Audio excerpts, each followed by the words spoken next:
안녕하세요. 대원 멘토 신범철입니다. 오늘 알아볼 기업은 동성케미컬이고요. 동성케미컬에 대한 이슈, 그리고 현재 주가가 어떻게 흘러가고 있는지 한번 같이 살펴보도록 하겠습니다. 일단 영상이 앞서서 저희 대기업은 올해에도 여러분들 옆에서 항상 서포트할 예정이기 때문에 저희 채널을 관심 있게 지켜봐 주시면 감사하겠습니다.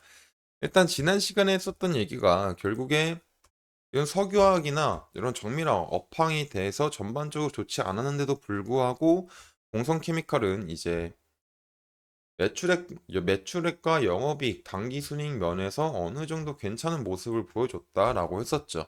그렇기 때문에 이제 지금 당장 4분기가 어떻게 될지는 저희가 정확하게는 알 수는 없죠. 하지만 이번 23년도 4분기 매출이 좋지 않더라도 24년도에 기대할 수 있는 부분들이 많다라는 거였습니다. 그래서 이제 어떤 것들이 있었냐? 그걸 한번 살펴볼까요? 일단 주봉상에서 이제 23년도가 이제 여기서부터죠. 23년도부터는 이제 또 횡보를 하다가 이제 한번 상승했다가 눌렸죠. 그리고 다시 하락을 하다가 반등이 나왔습니다. 이 반등이 됐을 때 사람들이 어떤 기대감이 있었을까라고 보게 되면은 두 개의 기사가 있을 수 있겠죠. 하나는 이제 공성케미칼 핀란드 UPM 바이오매스 원료를 국내 독점 유통을 막는다. 10월 달에 나온 기사죠, 작년. 결국의 내용을 살펴보게 되면은 이런 친환경 화학 소재 전문 기업 동성케미칼이 핀란드 UPM 바이오케미칼과 이런 MEG, 바이오퓨라 국내 독점 유통업체로 성장됐다라는 거죠. 그렇기 때문에 이로써 동성케미칼은 미래 신사업 중 하나인 바이오베이스 원료 사업을 위한 안정적인 공급망을 확보했다라는 겁니다. 그렇기 때문에 이제 앞으로 안정적인 공급망을 확보를 하면서 독점 유통을 막게 됐으니까는 앞으로 추가적인 매출액이 발생될 수 있다라는 것들이겠죠. 그리고 이제 이런 것들이 이제 점진적으로 이제 성과가 나려면 이제 올해 정도의 성과가 날 수도 있겠죠. 그리고 또 하나는 어떤 것들이었냐라고 하면은 결국에 지난 시기도 말했지만 결국에 이런 국산화라는 거죠. 개인적으로 생각했을 때는 이런 국산화로 인해서 조금 더 수혜를 볼 수가 있는 상황이다라고 생각합니다. 그래서 국산화로 이룬 동성케미칼 해외 공략을 가속한다라는 거죠. 이런 글로벌 5개가 80% 장악한 시장을 동성케미칼이 국산화를 이룬 거죠. 여기까지 내년까지 130억을 투자해서 증설을 한다. 그렇기 때문에 또 다른 이제 새로운 먹거리를 확보를 하게 된 거죠. 그리고 내용도 다시 살펴보자면 체질 개선에 성공했다라는 거는 이제 기존의 석유화학 업체에서 정밀화학 사업으로 고부가로 재편하겠다라는 얘기잖아요. 동성케미칼의 새로운 먹거리 산업의 영향으로 이런 유기가산화물 제조 원리 하나인 TBHP로 해외 시장도 적극 공략할 전략이다라는 거죠. 그 때문에 이제 이런 것들은 다 얘기를 해놨었고 결국에 이런 이제 동성케미칼 같은 경우는 이번 신설 증설을 바탕으로 해외 시장 점유율을 기존 대비 5배 확대한다. 그리고 이제 수입에 의존하고 있는 파우더 타입의 과산화물과 상기 공정을 활용한 과산화물 개발로 신규 시장을 확보해 나가겠다라는 거죠. 그렇기 때문에 이제 미래가 결국 이제 이런 친환경 산업이고 이런 고부가 제품으로 통해서 이런 국산화를 통해서 앞으로 또 다른 매출원이 생겨낼 거다라는 거죠.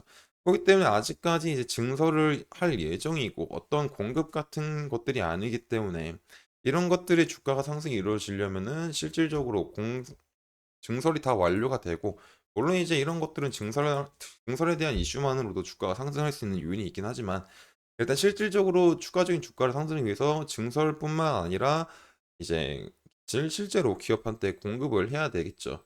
하지만 이제 이런 것들을 국산화 이뤘던 만큼 국내 기업들이 동성케미칼 거를 쓰게 되니까 추가적인 주가의 상승을 기대할 수 있다라는 거죠. 그렇기 때문에 이제 10월 달에 상승을 이만큼 하고 다시 눌리고 있지만 다시 추가적인 반등이 나올 수도 있는 부분이 이제 존재를 하겠죠. 그렇기 때문에 이제 지금 당장은 살짝 눌리고 있지만 앞으로의 미래는 이제 기대해 볼 만하다라는 겁니다.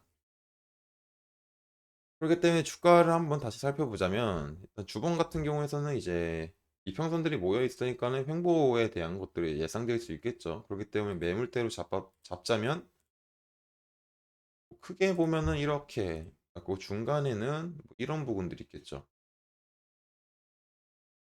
그리고 현재 그래서 4,350원 정도일 것 같은데 중간 정도 매물대가 뭐 이런 부분들도 있겠지만 결국에 이제 매물대라는 거는 이제 범위잖아요.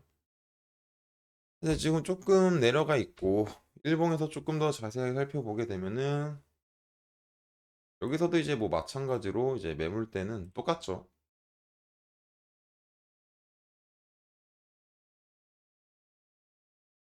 타이트하게 잡으면 4,300원 부근일 것 같고. 그리고 지금 그 상황에서 약간 주가가 캔들이 이제 5평선 밑에 위치하면서 지속적으로 하락을 하고 있고 또 이제 살짝 반등이 오나 했지만 이런 20평선 밑에서 계속 눌리고 있는 상황이다 보니까 지금 당장은 이제 추가적인 상승보다는 4,300원 부근을 잘 지켜주는지 확인해 봐야 되겠죠. 4,300원 혹은 4,350원 이런 부분들을 잘 지켜주는지 확인해 봐야 되겠고 그리고 이제 그것들을 잘 지켜줬을 때는 다시 캔들이 일단 이평선 위에 위치할 거냐 안 위치할 거냐도 확인해 봐야 될 것 같습니다. 그리고 만약에 4,300원 부분까지 뚫었다라고 하면은 이제 4,000원 부분까지 하락할 수 있는 가능성도 한번 생각을 할 수도 있겠죠. 하지만 아직까지는 그런 것들을 생각하기보다는 4,300원 부분을 잘 지켜주는지 먼저 확인해 보자 라는 거였습니다. 일단 동성케미칼 같은 경우가 지금 주가가 조금 많이 빠지고 있지만 앞으로 나올 수 있는 매출원은 이제 많다라고 볼 수 있을 것 같고요. 그렇기 때문에 추가적인 매출액 상승을 기대할 수 있을 것 같다. 그리고 전반적인 석유화학이나 정밀화학 사업의 업황이 좋아지게 된다면 동성케미칼의 회를 볼 수 있는 부분들이 이제 분명히 존재할 거다라고 생각을 합니다. 그렇기 때문에 이제 조금 시간이 걸리더라도 지켜봐야 될 것 같고요.